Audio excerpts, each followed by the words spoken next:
ನಮಸ್ಕಾರ, ಸುದ್ದಿ ಸಮಯಕ್ಕೆ ಸ್ವಾಗತ. ಚುನಾವಣೆ ಹಿನ್ನೆಲೆಯಲ್ಲಿ ದಕ್ಷಿಣ ಕನ್ನಡ ಜಿಲ್ಲೆಯಿಂದ ಗಡಿಪಾರಾಗಿದ್ದ ರೌಡಿ ಶೀಟರ್ ಕೋಡಿಕೆರೆ ಲೋಕೇಶ್ ಗಡಿಪಾರು ಆದೇಶ ಉಲ್ಲಂಘಿಸಿದ ಕಾರಣಕ್ಕೆ ಮಂಗಳೂರು ಪೊಲೀಸರು ಆತನನ್ನು ಬಂಧಿಸಿ ಪುನಃ ಗಡಿಪಾರು ಮಾಡಲು ಪ್ರಕ್ರಿಯೆ ನಡೆಸುತ್ತಿದ್ದಾರೆ. ಸುರತ್ಕಲ್ ಠಾಣಾ ವ್ಯಾಪ್ತಿಯ ಕೋಡಿಕೆರೆ ನಿವಾಸಿ ಲೋಕೇಶ್ ಯಾನೆ ಲೋಕು ಸಾರ್ವಜನಿಕ ಶಾಂತಿ ಮತ್ತು ಕಾನೂನು ಸುವ್ಯವಸ್ಥೆಗೆ ಅಡ್ಡಿಪಡಿಸುವ ಸಾಧ್ಯತೆ ಇರುವುದರಿಂದ ಮಂಗಳೂರು ನಗರ ಮತ್ತು ದಕ್ಷಿಣ ಕನ್ನಡ ಜಿಲ್ಲಾ ವ್ಯಾಪ್ತಿಯಿಂದ ಗಡಿಪಾರು ಮಾಡುವಂತೆ ಸುರತ್ಕಲ್ ಪೊಲೀಸ್ ನಿರೀಕ್ಷಕರು ಸಲ್ಲಿಸಿದ ಪ್ರಸ್ತಾವನೆಯನ್ನು ಪರಿಗಣಿಸಿ ಮಂಗಳೂರು ನಗರ ಕಾನೂನು ಮತ್ತು ಸುವ್ಯವಸ್ಥೆ ವಿಭಾಗದ ಡಿಸಿಪಿ ಅವರು ಆತನನ್ನು ಶಿವಮೊಗ್ಗ ಜಿಲ್ಲೆಗೆ ಗಡಿಪಾರು ಮಾಡಿ ಆದೇಶವನ್ನು ಹೊರಡಿಸಿದ್ದಾರೆ. ಆದೇಶವನ್ನು ಜಾರಿ ಮಾಡಲಾಗಿತ್ತು.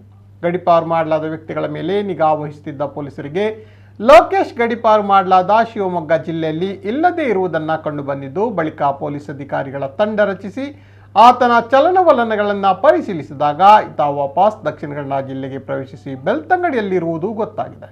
ಈ ಹಿನ್ನೆಲೆಯಲ್ಲಿ ಪೊಲೀಸರು ಆತನನ್ನು ಗುರುವಾರ ತಡರಾತ್ರಿ ದಕ್ಷಿಣ ಕನ್ನಡ ಜಿಲ್ಲೆಯ ಬೆಳ್ತಂಗಡಿಯಲ್ಲಿ ವಶಕ್ಕೆ ಪಡೆದುಕೊಂಡಿದ್ದಾರೆ. ಪುನಃ ಡಿಸಿಪಿ ಮುಂದೆ ಹಾಜರುಪಡಿಸಿದಾಗ ಆತನನ್ನು ಬೇರೆ ಜಿಲ್ಲೆಗೆ ಗಡಿಪಾರು ಮಾಡಿ ಆದೇಶವನ್ನು ಹೊರಡಿಸಲಾಗಿದೆ. ಇದೀಗ ಆತನನ್ನು ಬೇರೆ ಜಿಲ್ಲೆಗೆ ಗಡಿಪಾರು ಮಾಡುವ ಪ್ರಕ್ರಿಯೆ ನಡೆಯುತ್ತಿದೆ ಎಂದು ಮಂಗಳೂರು ನಗರ ಪೊಲೀಸ್ ಆಯುಕ್ತರು ಮಾಹಿತಿ ನೀಡಿದ್ದಾರೆ.